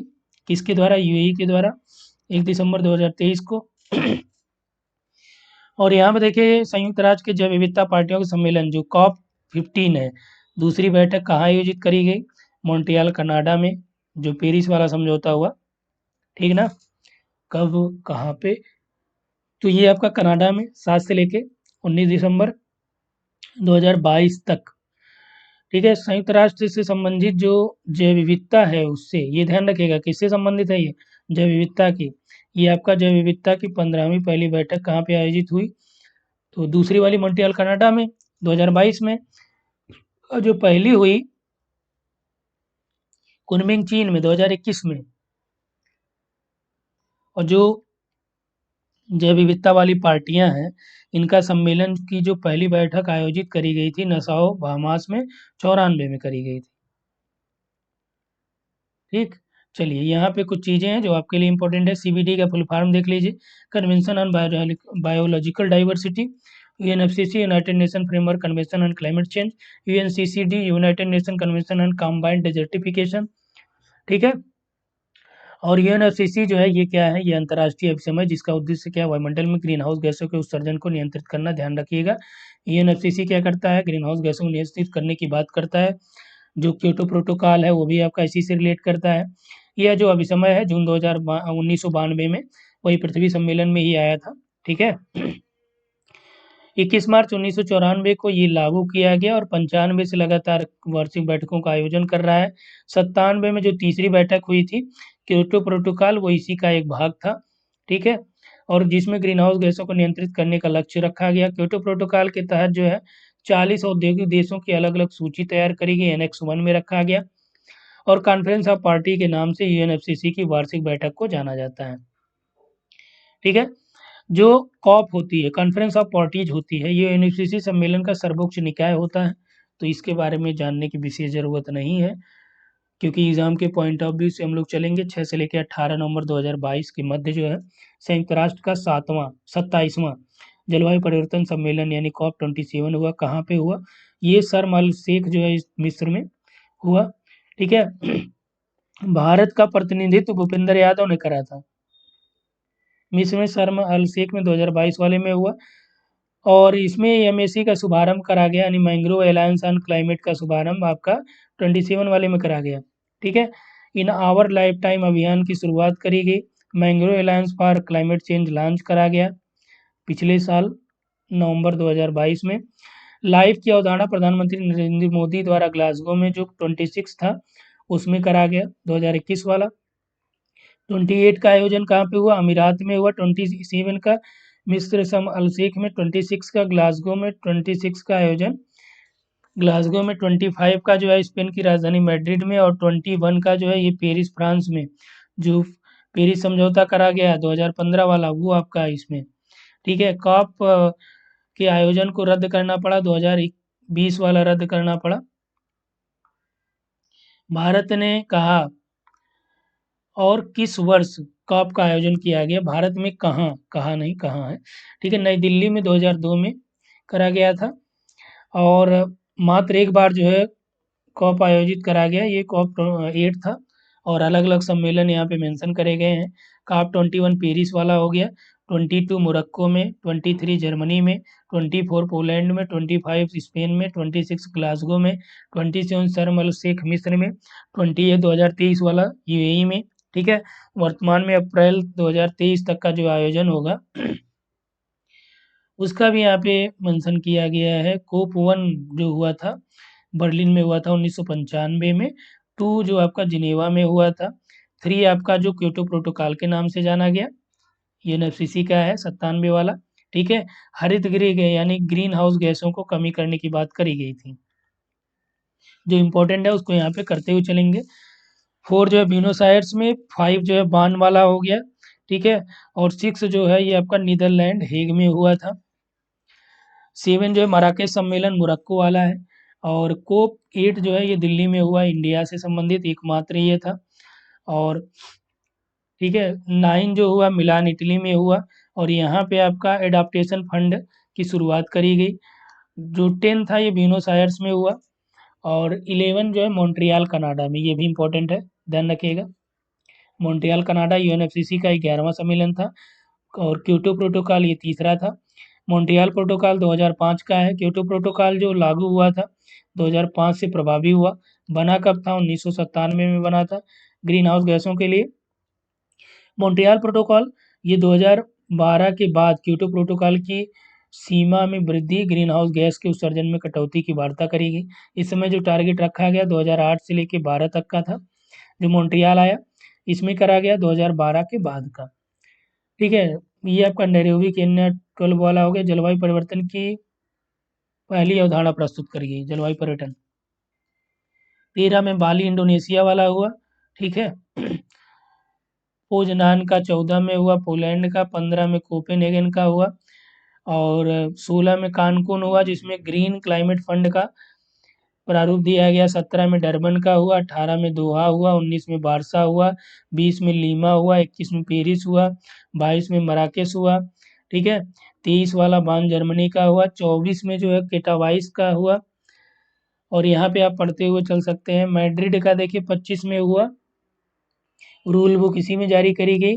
26 वाला ग्लासगो में हुआ और 27 वाला जो है ये ग्लासगो में नेट जीरो कॉन्सेप्ट आया था। 27 वाला देखिए 2022 पिछले साल हुआ, तो जलवायु परिवर्तन के रोकने की दिशा में प्रयास किया गया। 28 वाला जो है ये आपका अभी चल रहा है। ठीक है। 27 का देखिए, इसमें मिस्र के शर्म अल शेख वाला जो भूपेंद्र यादव इसमें भाग लिए थे। दुनिया जलवायु परिवर्तन से लड़ने का स्थायी तरीकों विचार विमर्श करने के लिए एकत्रित हुई थी यहाँ पे। कमजोर देशों के लिए लॉस एंड डैमेज फंड की चेतावनी दी गई, जारी किया गया। और किया गया कि पूर्व चेतावनी प्रणाली के लिए यूएसडी ये जो डॉलर आपको देना है, ये 3.1 बिलियन की डॉलर की योजना भी बनाई गई। जलवायु आपदाओं के पीड़ित देशों के लिए G7 के नेतृत्व वाली ग्लोबल शील्ड फाइनेंस फैसिलिटी की भी सुविधाएं चालू की गई। अफ्रीकी कार्बन बाजार की बात करी गई कि कार्बन क्रेडिट उत्पादन का विकास जो है समर्थन और अफ्रीका में नौकरियां पैदा करने के लिए शुरू किया गया। जल अनुकूलन लचीलापन पहन की कार्रवाई करी गई। ठीक है। भारत के संबंध में ये भारत के दीर्घकालिक कम उत्सर्जन विकास की रणनीति भी इसी में अपनाई गई। प्रौद्योगिकी समन, ठीक है, ये पूछा नहीं जाने वाला एग्जाम में, तो हम लोग डायरेक्ट कहाँ जाते हैं, जो एग्जाम के पॉइंट ऑफ व्यू से इम्पोर्टेंट है उस पर आ जाते हैं। ठीक है। इसको बहुत डिटेल में आपके पास जब समय रहेगा प्रॉपर, जो नेक्स्ट बैच होगा उसमें हम इसको और डिटेल में इसी तरह से आपका मैं कोशिश करूँगा पूरा हैंड रिटन के बजाय अभी क्या है कि इस तरह से प्रिंटेड आप लोगों को प्रोवाइड करने का। तो अगर आप जून 2024 के बारे में सोच रहे हैं तो वहाँ पे सारी क्लासेज हम लोग लाइव रखेंगे, हालांकि रिकॉर्डेड भी आपको अलग से मिल जाएगी एक्स्ट्रा के रूप में, लेकिन सारी क्लास उसमें क्या होगी, लाइव कराई जाएगी। और जो यहाँ पे आपका पूरा प्रिंटेड मटेरियल भी मिलेगा आपको हर एक यूनिट का, और शार्ट और डिटेल्ड दोनों तरह के मटेरियल उसमें प्रोवाइड कराए जाएंगे। तो इसमें थोड़ा सा चेंज करा जाएगा। अगले जो मिशन लाइफ जो है इसकी अवधारणा प्रधानमंत्री के द्वारा 1 नवंबर 2021 को जो ग्लासगो में COP26 हुआ था उसमें करा गया। ठीक है, ये आपका 26 जो शिखर सम्मेलन हुआ, तो इसमें आ जाइए नेक्स्ट में। चलिए, जैव विविधता पर जो पार्टियां सम्मेलन हुए उसको जान लीजिए। यहाँ पे आपका मेंशन करा गया COP15। ठीक है, ये जैव विविधता पर सम्मेलन है, इसमें 15वीं में, और ये मॉन्ट्रियल कनाडा में हुआ 7 से लेके 19 दिसंबर 2022 में। लेटेस्ट है ये। और COP15 की, ठीक है, इस पे कन्वेंशन की जो 15वीं बैठक का भाग एक था कुमिंग, यानी पहली जो बैठक हुई थी कुमिंग चीन में हुई, दूसरी आपका मॉन्ट्रियल कनाडा में पिछले साल हुई थी। और XCOP2 ये आपका जो है जैव विविधता से संबंधित है, ये ऑनलाइन हुई थी क्योंकि कोविड चल रहा था। देखिए, मौसम भी थोड़ा ख़राब चल रहा है तो हेल्थ भी थोड़ा सा सर्दी वगैरह समझ रहे हैं। COP14 की बात करें तो ये आपका कन्वेंशन पक्षकारों के सम्मेलन की 14वीं बैठक थी।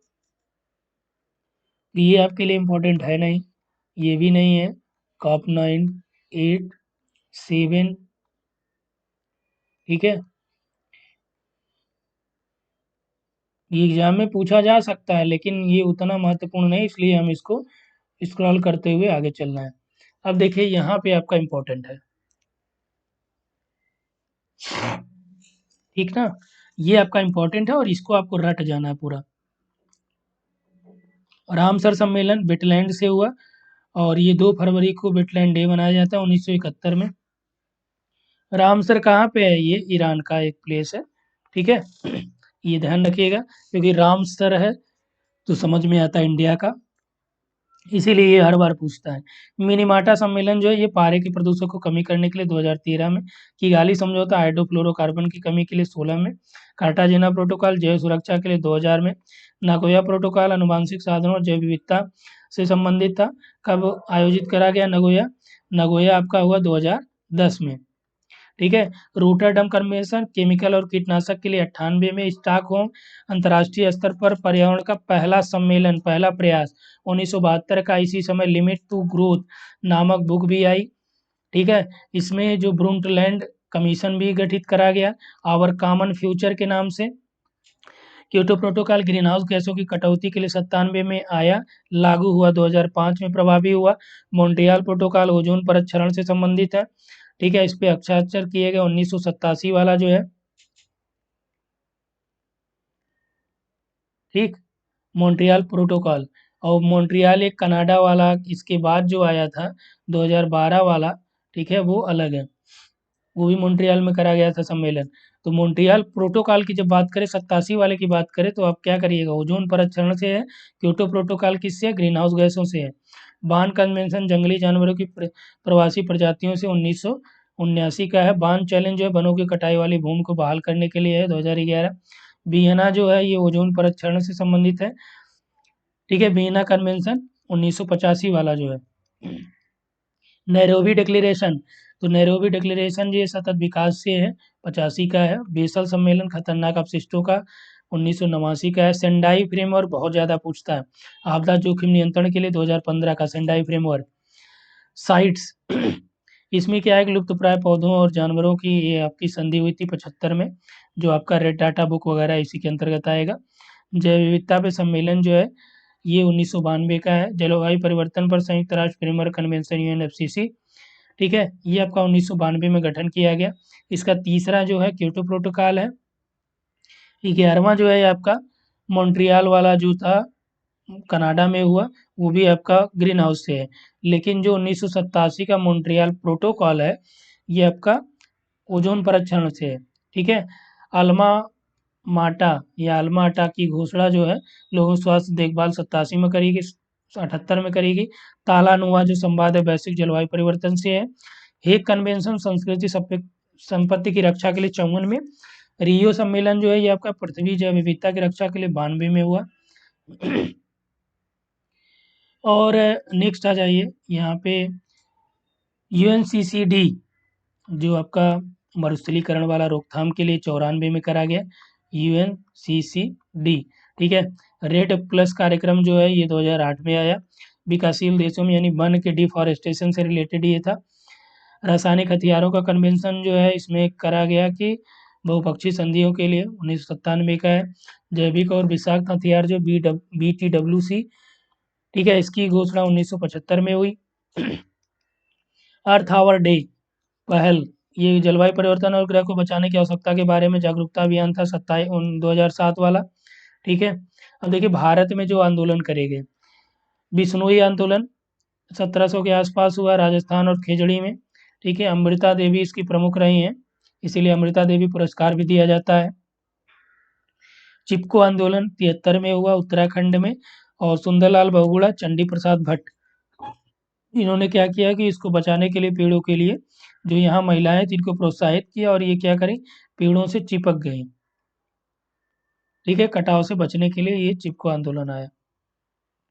साइलेंट वैली प्रोजेक्ट 78 का केरल का, कुंती पूजा नदी से संबंधित है। केरल शास्त्र साहित्य परिषद सुगाथा कुमारी, ठीक है। जंगल बचाओ आंदोलन संबंधित है 1982 का है। वीरभूमि का, ये बिहार में सिंहभूम की जनजातियों के द्वारा ये करा गया। एपिको आंदोलन 1983 का है, ये कर्नाटक का है, ठीक है। लक्ष्मी नरसिंहा के द्वारा। टिहरी बांध परियोजना 80 से 90 के बीच उत्तराखंड में टिहरी और भिलंगना भागीरथी जो है, ठीक है, इनकी नदियां हैं। टिहरी के बांध विरोध के संघर्ष में समिति में आपका बगुड़ा और वीरादत्त इकलानी थे। बगुड़ा चिपको से भी है, इससे संबंधित है। नर्मदा आंदोलन जो है, नर्मदा ये आपका 1980 से अभी भी वर्तमान में चल रहा है। गुजरात और MP महाराष्ट्र में है।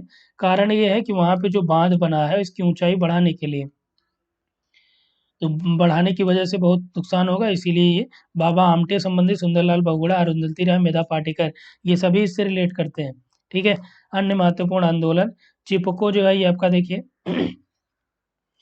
खिजड़ी जोधपुर राजस्थान में 1730 के आसपास अमृता देवी बिश्नोई के नेतृत्व में लोगों ने राजा के आदेश के विपरीत पेड़ों से चिपककर उनको बचाने के लिए आंदोलन चलाया, ठीक है। इसी आंदोलन में आज़ादी के बाद हुए चिपको आंदोलन को प्रेरित किया, जिसमें चमोली उत्तराखंड में गौरा देवी सहित कई महिलाओं ने पेड़ों से चिपककर उन्हें कटने से बचाया था। तो चिपको आंदोलन किसका प्रभाव रहा है, खिजड़ी आंदोलन का, ठीक है। खिजड़ी आंदोलन भी क्लियर हुआ। साइलेंट वैली जो प्रोजेक्ट है ये आपका किस नदी पे, कुंती पूजा। और केरल में साइलेंट वैली मूवमेंट जो है कुंद्रेमुख परियोजना के तहत जो कुंती पूजा नदी पर पन बिजली बांध के निर्माण के विरुद्ध ये है। नेक्स्ट आ जाइए, जंगल बचाओ आंदोलन। यह आंदोलन प्राकृतिक साल वन को सागौन के से बदलने की सरकार के खिलाफ जो है ये करा गया जंगल बचाओ। एपिको आंदोलन जो है प्राकृतिक पेड़ों की कटाई को रोकने के लिए सागौन और नीलगिरी पेड़ों की व्यावसायिक कार्यक्रम, ये आपका कर्नाटका वाला है। ठीक है, जो लेटेस्ट वाले आंदोलन है इसमें आपका क्लाइमेट एक्शन स्ट्राइक जो है 2019 की है। ये ग्रेटा थर्नबर्ग जो और बिट्टू के आर के द्वारा करी गई। ठीक है, सांस लेने के अधिकार को 5 नवंबर 2019 को लियोनार्डो डी कैप्रियो ने। नई दिल्ली पिछले 2 वर्ष से सबसे प्रदूषित शहर बना हुआ है। यहाँ पे वायु गुणवत्ता जो है एक्यूआई 494 से नीचे गिर गई है। अभी तो और भी कम हो गया दिल्ली में। अभी पिछले महीने जो था ये लगभग 200 समथिंग था। दहिंग पटकाई पटकाई बचाओ आंदोलन, ये अप्रैल 2020 का। रोहित चौधरी, आदिल हुसैन, रणदीप हुड्डा जो बरुआ और जादव पियेंगे को भारत के ये दहिंग जो पटकाई बचाओ आंदोलन है ये 2020 में national board of for child life के द्वारा चालू किया गया। और जंगल मैन के रूप में जो है ये इन्हें जाना जाता है। अखिल असम छात्र संघ के और असिल अखम मटक यूथ संघ के ये सदस्य भी हैं। ठीक है, इसमें क्या है कि जो चाइल्ड से संबंधित है एनईसीएफ जो है इसको अभ्यारण्य में कोयला खनन की अनुमति देने के कारण ये चालू हुआ। आर्य बचाओ आंदोलन 2019-20 मुंबई मेट्रो रेल कारपोरेशन से संबंधित है ये। ठीक है, यहाँ पे वृक्षों की कटाइयाँ चालू करी गई। इसके लिए सुंदरबन बचाओ आंदोलन मई 2020 का है। ऑनलाइन अभियान चालू किया गया। चक्रवात अम्फान और 1737 के बाद सबसे भीषण चक्रवात था जो सुंदरबन में विनाश करा। ठीक है, और नेक्स्ट देखिए अधिनियम, ये भी इम्पोर्टेंट है। बाघ सुरक्षा अधिनियम जो है ये 2021 इसमें मेंशन करा है। ठीक है, बाघ सुरक्षा से संबंधित है। वन अधिनियम 1927 का, वन्य जीव संरक्षण 72 का है, वन संरक्षण 80 का है, ये ध्यान रखिएगा। केवल वन आय 27 का है, वन्य जीव आय 72 का है, वन संरक्षण आय 80 का है। और पर्यावरण देखिए यहाँ पे वन है, ये पर्यावरण संरक्षण किस कब का है 86 का। सबसे ज्यादा कंफ्यूजन इसी में होगा। जैव विविधता का 2002 का है, राष्ट्रीय आपदा का 2005 का है, सूचना अधिकार 2005 का है, बाल विवाह निषेध 6 का है, पशु क्रूरता 60 का है, दहेज प्रथा का 61 का है, आयकर 61 है, शिक्षा अधिकार 2009 है, लागू हुआ 2010 में। देखिए अब जल प्रदूषण जो है 1974 का है, जल प्रदूषण उपकर अधिनियम 77 का है। ठीक है, वन संरक्षण 80 का है, वन्य जीव जो है 72 का है, पर्यावरण कब का 86 का है, वायु प्रदूषण जो है 81 का है, लोक दायित्व अभियान अधिनियम 91 का है, हिंदू दत्तक भरण पोषण 56 का, सीमा शुल्क 62 का है, कंपनी 13 का है, साझेदारी जो है 1932 का है, भगोड़ा हो गया, फेरा और फेमा। ठीक है, ये आप यहाँ पे देख लीजिए। तो ये एक्स्ट्रा हमने ऐड करा था, ये जीएस के पर्पज से इम्पोर्टेंट है।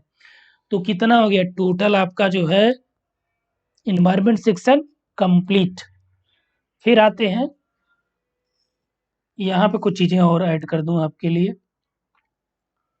ठीक है, जैसा कि हम लगातार ऐड करते हुए आए हैं।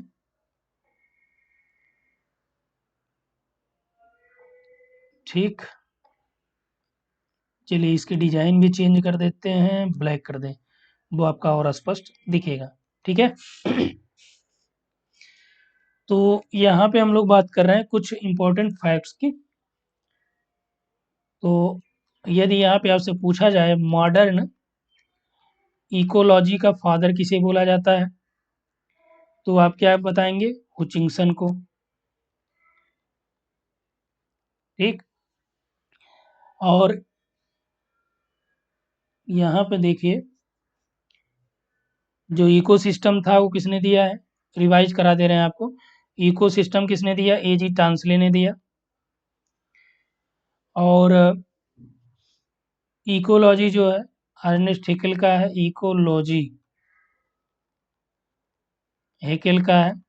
ठीक है, कलर चेंज कर दे रहे हैं। इकोलॉजी किसका है? अर्नेस्ट हेकेल का है। और जू इकोलॉजी, जू इकोलॉजी किसकी है? ये आपका एल्टन की है, चार्ल्स एल्टन की है। नेक्स्ट है जो इकोलॉजिकल नीचे की संकल्पना किसने दिया है? पारिस्थितिकी निकेत शब्द जो है ये किसका है? ग्रीनले का है। किसका है ये? ग्रीनले या ग्रीनल्स कहते हैं इनको। बायोस्फीयर जो वर्ड दिया, बायोस्फीयर वर्ड किसका है? ये आपका बर्नार्ड्सकी का है। ठीक है। पोषण स्तर के बारे में जो बात करा पहली बार, ये कौन है? ये आपके लिंडमैन में है। जो रूल इन्होंने दिया था लिंडमैन ने। डीप इकोलॉजी, डीप इकोलॉजी ये आपका अर्निस नेस का है। ठीक है। और प्राणी भौगोलिकी का जो फादर बोला जाता है, ये वलास का है, जो 6 भागों में डिवाइड किया था। ठीक है।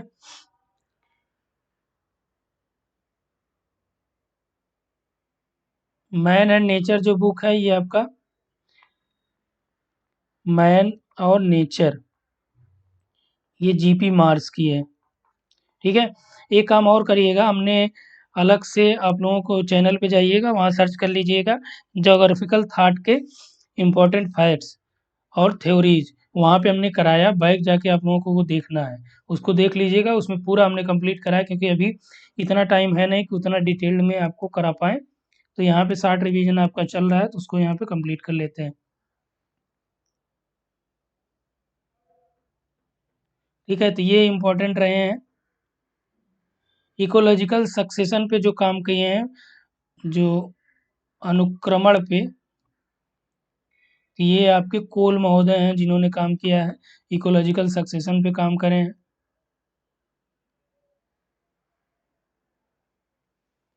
ठीक है। तो इतना ये इसमें देखते हैं, और ये आपका कंप्लीट हुआ। और इसके बाद हम लोग आ जाते हैं नेक्स्ट पे।